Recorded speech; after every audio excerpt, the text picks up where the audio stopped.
Another source of symbolic power was undoubtedly the crossing of the gateways. Pumapunku's name, the Cougar's Gate, captures some of the importance of gateways to the site. These remarkable stone structures, always carved like the gateway of the sun from a single piece of stone, were central to the stages of the ritual.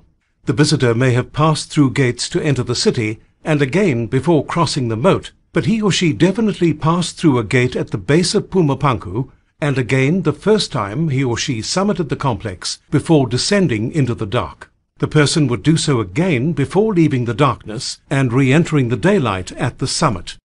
For over a century, anthropologists of religion who have studied liminality have noted that the passage across the thresholds has been a central element in building a sense of liminality, or ending the liminal period, cross-culturally. Other examples include the Western tradition of a groom carrying a bride across the doorway when they first enter their home, or the Jewish mezuzah, a small prayer on a parchment rolled into a case that is attached to a doorframe of a Jewish home in the Ashkenazi tradition and is touched before entering or leaving. The architecture of Pumapunku, as well as the prominence of the gateway god as a liminal deity mediating the passage between elements of the ritual, shows how crucial this element was to Pumapunku. It is likely that the pilgrimage to Tiwanaku, with its emotional climax in a temple like Pumapunku, created and nurtured the sense of communitas amongst its participants. Pilgrims left their distant homes, an act of separation, and travelled a long distance together in a liminal state as pilgrims. They probably dressed, ate and spoke differently. Certainly they did not do their normal daily chores. Arriving at the sacred city, they deposited their lamas, offerings and travel goods, probably dressed themselves in special clothing, and perhaps performed acts of purification, and then crossed the sacred moat, a second act of separation. As they crossed the final gateway threshold of the temple of Pumapunku, they entered their deepest state of liminality, apparently leaving this world altogether. Here they faced demons and creatures of legend before emerging once again on the far side into the world they knew. As they stood on top of that pyramid, looking down upon the sacred mountains and lake at the Axis Mundi, center of the world, they would have felt the ultimate communitas. As Turner put it, a sense of harmony with the universe is made evident, and the whole planet is felt to be communitas. This moment is the ultimate goal of the entire pilgrimage. Myth and ritual undoubtedly reinforced each other mutually at Pumapunku as the structure of separation, liminality, reintegration that characterizes ritual also structures much of myth. While controversial, the scholar Joseph Campbell argued that most of the world's great myths follow the same narrative structure as the ritual, with the mythical hero separating from the world and undergoing trials before returning to the world with a boon that restores and improves the world.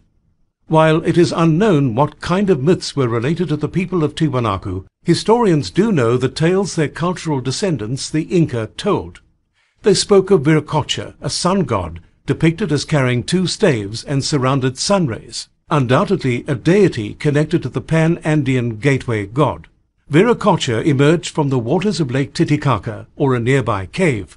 When he did so, he brought with him not only light, but all of the secrets of civilization. Facing great trials, he disguised himself as a beggar and wandered the world, bringing these gifts to all of humanity.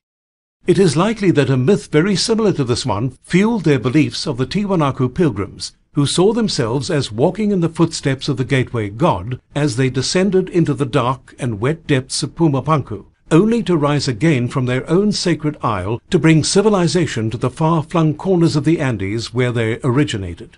Undoubtedly, those who participated, probably willingly, and even with great enthusiasm by the height of the city's power, left with a great sense of belonging to the official faith, of close ties to their fellow pilgrims, and belief in their own special status as returned pilgrims loyal to the faith.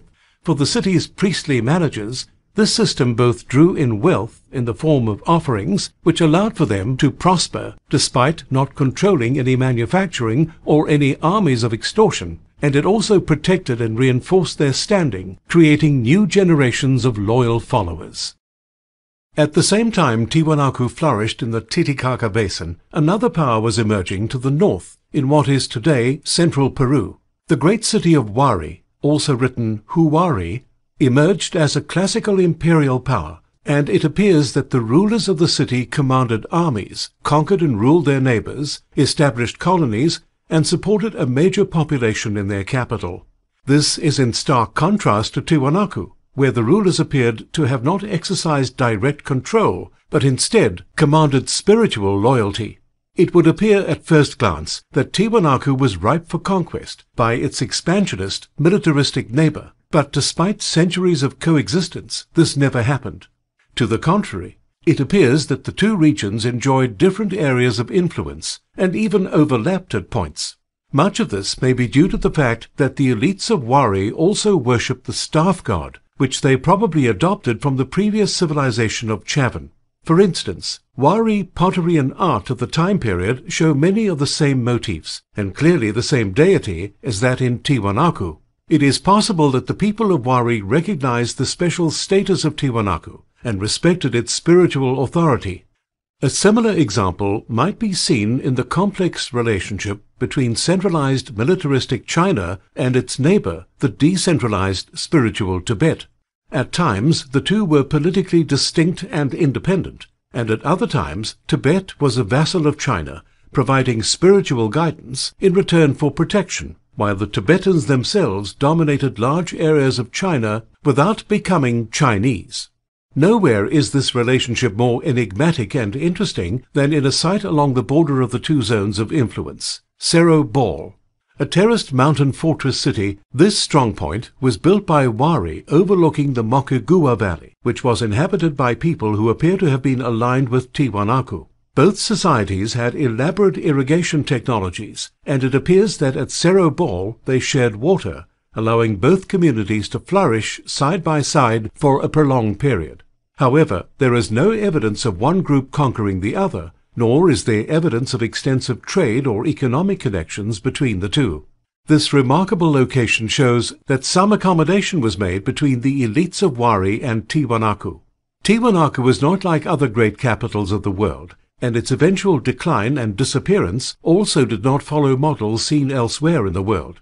Tiwanaku did not fall to invasion, nor did its populace rebel or die of plagues or wars. Instead, it appears that the city simply began to slowly fade in prominence and relevance. This slow decline took centuries, and undoubtedly the Tiwanaku elites, with their mastery of perception and performance, hid this decline well for as long as possible. In retrospect, scholars believe that the beginning of the decline, the turning point in the community's fate, began in 562 CE, when the region began to experience a prolonged drought, which began a long, slow decline of the population of the basin. While arguments on the decline of ancient civilizations that hinge upon these people being mere puppets to their environment are at times troubling, and at worst, repeating racist presumptions about the helplessness of non-Europeans, in this case, one can observe how the Tiwanaku leadership was able to creatively and carefully adjust to changing circumstances and prolong their power for centuries of what was essentially a managed decline. At first, this drought may have actually accentuated Tiwanaku's power. The central settlement's raised agricultural fields were more resistant to drought, and many remained productive long after the surrounding lands had declined, which may have contributed to the myth of the city's blessed status. The decline may be masked by the long-standing tradition of deconstructing and reconstructing buildings. However, ultimately, Tiwanaku's power rested upon the willingness of people from distant lands to travel to the city and bring offerings with them. A decline in population or prosperity in these outlying regions would eventually be felt at Tiwanaku. One piece of evidence for the declining power of the centralized authorities in Tiwanaku was the fact that while the broader Tiwanaku-influenced cultural region continued to use ceramics, with Tiwanaku-inspired designs and motifs, these were increasingly produced locally and used an ever wider array of styles and interpretations. Centuries passed, and Tiwanaku's master planners could not have been oblivious to this decline. An example of their creative manipulation may have involved moving the Gateway of the Sun from its original location, perhaps at Pumapunku, to the central district at the edge of the Kalasasaya temple. This may have been an attempt to consolidate important artifacts in a smaller, more manageable area. Obviously, somebody believed in the sanctity of the city, but lacked the finance, technology, or knowledge to restore it to its original condition. By sacrificing Pumapunku and other outlying portions of the settlement to the status of picturesque ruin, the managers were apparently able to maintain the illusions for a while longer. Eventually, however, only so much can be sacrificed before there is nothing remaining. Thus, the settlement was not conquered or destroyed, but seemed to melt away, cannibalized by its own managers in their slow campaign to stave off the eventual decline. This process could only be carried on for so long before it became obvious to pilgrims, and when this happened, the illusion of Tiwanaku would be broken for those pilgrims. Perhaps when they returned home, they would convey their disappointments to their fellows, and fewer would come in the future, speeding up the end. By the time of the Inca, it is probable that the area was mostly ruin, with a small agricultural community and some very impressive ruins that attracted a few pilgrims, and maybe housed a few priests. This decline was probably complete by 1150 CE. Yet so much of the mythical status apparently remained, even after the end of the Golden Age. The patina of power and mystery remained. One enduring element of this myth was the special status of Lake Titicaca as the sacred site of the mythical creation of humanity. This tale persisted so strongly that it was fully adopted by the Inca centuries later as part of their own official theology, and continues in certain tales and practices in the region even today. As will be demonstrated later, the Inca themselves viewed Tiwanaku as a city built by the gods and gave it great respect. They, moreover, continued to worship the staff god under the name Viracocha. Finally, the region remained known for its stone masonry, to the extent that the Inca transplanted masons from the basin to its capital in order to exploit their expertise. The decline of Tiwanaku did not involve a transformation of the ethnic makeup of the Titicaca Basin, at least not at first. The Pukina continued their mix of fishing the lakes, irrigated lakeside agriculture, and camelit-based pastoralism in the surrounding dry flatlands. Some significant settlements made by people culturally and politically similar to Tiwanaku, like Lukumata and Cochabamba, continue to be inhabited long after Tiwanaku itself faded, though they often shrunk in size. Lukumata, for example, no longer sat on a major pilgrimage route and returned to its earlier status as an agricultural village. Today, there is no significant settlement in the area, but the residents continue to practice subsistence agriculture. That quiet backwater status changed with the arrival of the Aymara. The Aymara people originated to the north of Titicaca, in what is today central Peru, where their distant cousins, who did not migrate south, today speak the related languages of Jakaru and Koki. A militant expansionist people, but not centrally organized under a single government or empire, the Proto-Aymarans left their homelands after the decline of Tiwanaku and Wari in the 1200s. Invading the Titicaca Basin, they apparently took advantage of the power vacuum to establish themselves. This was a time of great chaos in the Titicaca Basin, and it becomes evident that the fragmentation and violence accompanying the decline of the great powers and the invasion of the Aymara led to the peoples of the basin increasingly occupying dispersed settlements and fortified strongholds, which are locally referred to as pucaras. Over time, the Pukina were the losers of this contest of power. Today, there are only a handful of peoples who still exist, who are believed to descend from the builders of Tiwanaku. One group are the fascinating Uros people who live on Lake Titicaca, where they work as fisherfolk and build artificial islands made of reeds on the lake, which they view as sacred.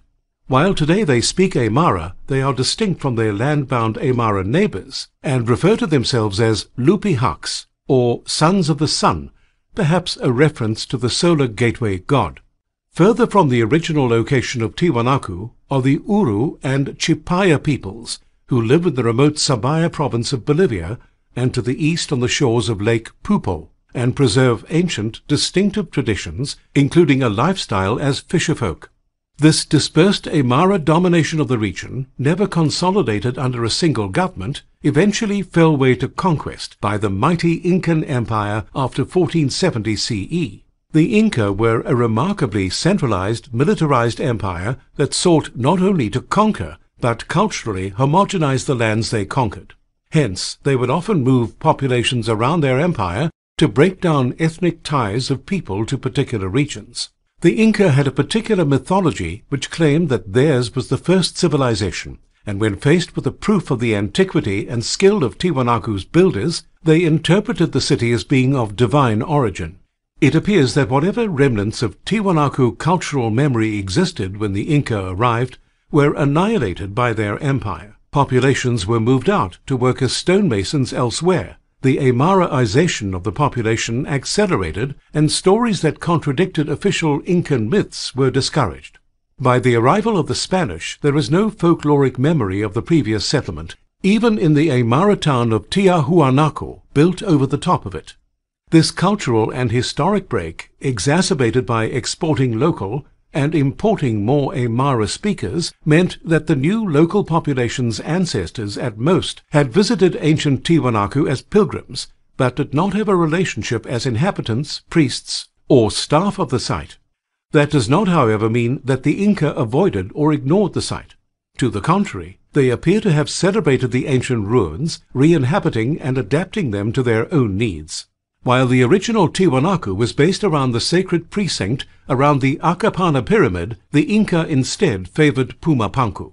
The Inca radically reorganized the sacred space around Pumapunku, creating at least 5 distinct activity areas and transforming it from an entirely sacred space to a combined administrative center, palace and temple.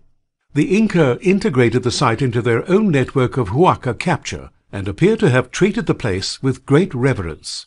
This reverence is seen nowhere more than in the fact that when the Spanish conquered the Incan capital of Cusco, itself viewed as a sacred city and the center of the universe, the last Incan emperor established a short-lived capital at Tiwanaku to challenge Spanish power from the site of obvious symbolic power and strategic position. Certainly, the social structures and populations established by the Inca remain relatively unbroken, though not unconverted and unconquered, all the way to the present-day community. Spiritually, it appears that the Inca inherited much of the Andean cosmology that has been promoted by Tiwanaku, and presumably Wari. For example, the most important god of the Inca, the founder of their empire and ancestor to their rulers, was Viracocha. He was depicted almost identically to that of the gateway staff god, facing forward and carrying 2 staffs with the rays of the sun radiating from his head. This myth had an even stronger connection to the Tiwanaku legacy. Viracocha was said to have been born out of either the waters of or a cave nearby Lake Titicaca. In addition to being the life-giving god of the sun, he also brought civilization with him.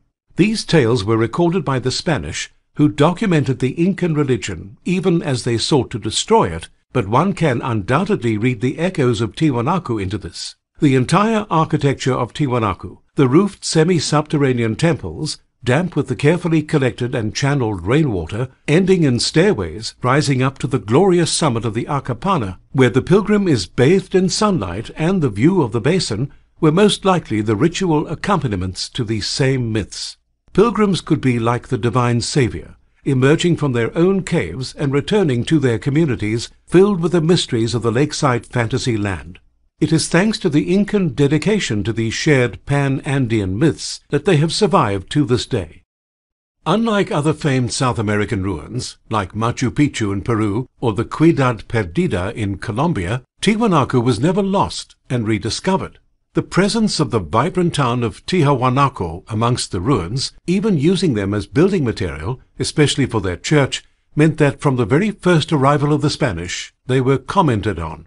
The first written account of the area and the ruins comes from the Spanish conquistador Pedro de Cieza de Leon from his book The Travels of Pedro de Cieza de Leon, A.D. 1532 to 1550, published in 1883, which is quoted in the opening introduction to this text.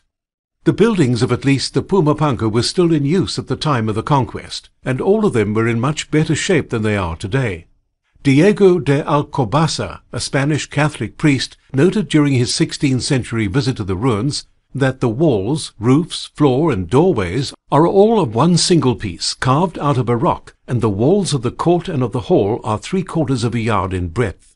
The roof of the hall, though it appears to be thatch, is really of stone. They have combed and carved the stone so that it resembles a roof of thatch. Despite the fact that these buildings were obviously constructed of masterful ability and were the grandest in the region, the Spanish sought to break the connection between administration of government and what they viewed as pagan and satanic monuments.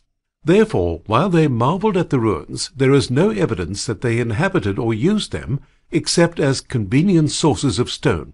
The products, a broad-paved central town plaza and gated church, the only Catholic church in Bolivia with stone gateways over all of the entries to its courtyard, are evidence of this cannibalistic architectural reuse. Civic life migrated approximately a kilometer north and west from the pre-Columbian center. Attention to the pre-Columbian ruins of Latin America, both inside and beyond the region, began to increase dramatically in the early 20th century due to the discovery of Machu Picchu by Hiram Bingham in 1911 and the pro-indigenous, nationalist Mexican Revolution of 1910 to 1920. Tiwanaku had the distinct advantage of being eminently accessible just outside of La Paz when compared to the epic expedition sent to find Mayan, Olmec, and Incan ruins in formidable locations. Unfortunately, this meant that Tiwanaku was already looted of any remaining treasures by the time archaeologists arrived. The ruins have therefore not produced the remarkable artifacts of gold, silver, and precious stones that have attracted so much attention elsewhere in the continent, and the museum at Tiwanaku is mostly home to an impressive ceramics collection. Scholarly work at the site had begun hesitantly in the 19th century. An American antiquarian named Ephraim George Squire visited and mapped the site in the 1860s, and a small German expedition toured and documented it in the 1890s. Archaeologists began to visit with greater frequency and intensity in the early 20th century, including Arthur Poznański in 1903 and Stig Ryden in the 1940s. However, scientific excavation was still in its infancy, and most of this early work was in the form of surveys and general description. It is likely that these archaeologists, themselves little more than looters working for museums, knew that Tiwanaku's golden treasures were long gone. At the same time, the Bolivian state was also becoming increasingly aware of the importance of its pre-Columbian heritage and the value of remarkable sites like Tiwanaku.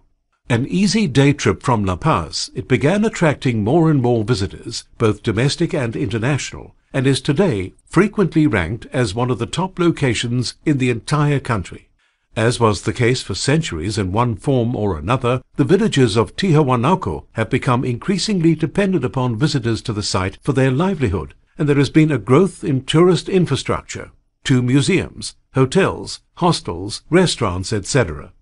As the second half of the 20th century dawned, Bolivia was in turmoil, and in 1952 the indigenous peoples of the nation rose up in the Bolivian National Revolution. The resulting government instituted massive social reforms which empowered indigenous peoples, including the residents of Tiwanaku. When archaeologists returned in 1957, and there has been a continual archaeological project at Tiwanaku ever since, the 23 Aymara kinship groups in the surrounding community had negotiated amongst themselves to equally distribute the valuable positions on the dig crews, with provisions made for seniority. This process has also meant that the entire community has been active participants in the archaeology, as well as the tourism generated by the site, and has given some measure of protection for archaeologists and their work from the various political upheavals that have occurred since. Likewise, this recognition of the importance and value of the site has meant that local people are more likely to turn in looters than become them.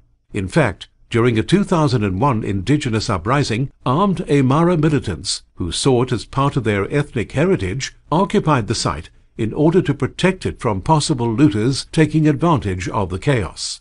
The first serious long-term archaeological project in the community began in the 1970s and was conducted by 2 archaeologists, Oswaldo Rivera and Alan Colata, a Bolivian and American respectively. They focused on the Acapana and the Sacred Precinct, while others were left to dig Pumapunku later. Archaeology is a long-term process, and it took decades before they were able to synthesize this information in Colata's 1993 history, The Tiwanaku, Portrait of an Andean Civilization. While Rivera and Colata did solid, vitally important preliminary work, they were unable to fully comprehend the unique nature of the city.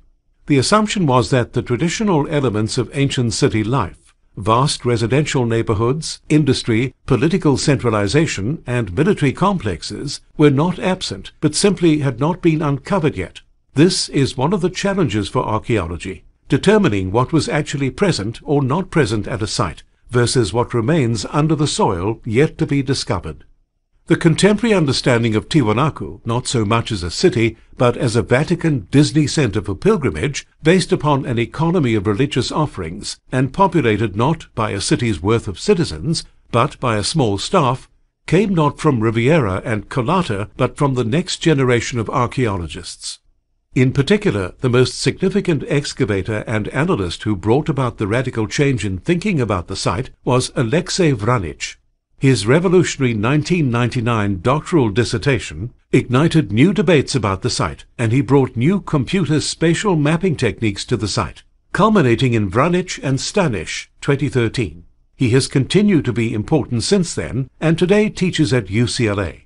Regardless of how it was interpreted, Tiwanaku became central to the Bolivian national identity, entering into the standard national curriculum and visited yearly by countless Bolivian schoolchildren.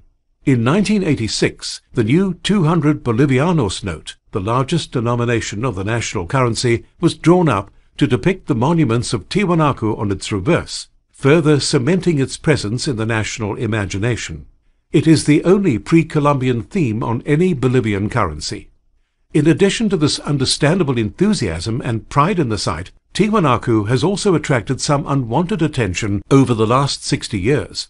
One problem has been the restoration of the site by well-meaning guardians. A number of walls have been rebuilt and monuments repaired in ways that have only dubious basis in archaeological fact and run counter to the general reticence of archaeologists to attempt any reconstruction. Beyond Bolivia, Tiwanaku has also attracted the attention of numerous pseudo-scientific thinkers, especially many individuals arguing for an extraterrestrial origin of the site. Much of this attention has been particularly directed at Pumapunku, which has been said to be the extraterrestrial United Nations. The host of the television show Ancient Aliens said, "Pumapunku is the only site on planet Earth that, in my opinion, was built directly by extraterrestrials. It is unfortunate that these theories have emerged even as our understanding of not only how Pumapunku was fashioned, but also why the human beings who made it did so and what it meant for them." The story of Tiwanaku, with its remarkable connections, not to the stars, but to the landscape around it, the sacred waters of Titicaca, and the islands and mountains, which inspired untold pilgrims for centuries, is only now becoming revealed to us. The pseudoscience, often not only wrong in its interpretations, but in fact in its basic facts, threatens to drown out the real, fascinating, and thoroughly human story. There are many questions that remain for future scholars studying this location, but it is hardly as mysterious or unexplainable as proponents of these theories proclaim. The sculpted tenon heads are evocative, but are clearly connected to the Huaca capture tradition found elsewhere in the Andes, before and after. The incredible stone carving is testament to the skill and knowledge of the builders, but certainly did not require paranormal technology to accomplish. Tiwanaku gained the ultimate recognition of any ancient site in 2000 when it was added to the list of World Heritage Sites by the United Nations Educational, Scientific and Cultural Organization, UNESCO, meaning that it is part of the shared patrimony of humanity. UNESCO 2014. It is a shame that in their zealousness to find aliens under every carved rock, the alien astronaut writers have essentially tried to steal a piece of the shared humanity from all of us and attribute it to fanciful visitors from distant galaxies. Hopefully, in the future, we will have enough respect for our ancestors to recognize their genius in a place like Tiwanaku, a place that is astonishing for what it tells us about humanity and our desire to be awed, to be humbled, and to enjoy a good performance. At the same time, Tiwanaku has always been a place of illusions and myths, and it should be no surprise that our modern mythologies have taken root here as well.